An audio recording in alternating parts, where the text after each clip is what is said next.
The Queen has kindly agreed to the dissolution of Parliament, and a general election will take place on May the 6th. As Prime Minister Gordon Brown fired the starting gun for the general election campaign at the beginning of April, he couldn't have predicted the twists and turns it would take.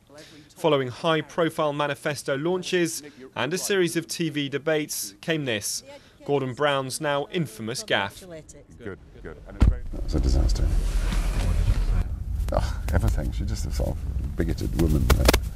An embarrassing apology followed, an episode the Labour Party are eager to put behind them, only days away from the election. There's no question it's damaging. Labour will lose a day or two of proper campaigning time to get their message across. They will then have to restart the campaign, saying that this is the final week and this is what really matters. And then there is the risk that it suggests to the electorate that politicians, particularly the Prime Minister, the leader of the Labour Party, says one thing publicly and another privately, and their opponents will exploit that. Trailing behind the Conservatives and the Liberal Democrats in some polls, Labour now faces an uphill struggle to revive their chances of re-election. But the Conservatives aren't having it all their own way either.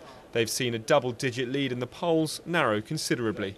As of today, it's only pointing to the Conservatives for a comfortable victory in terms of most seats, but we don't think they're going to have a majority. And that will mean a hung Parliament, and David Cameron's party perhaps looking to strike a deal with the high-flying Liberal Democrats.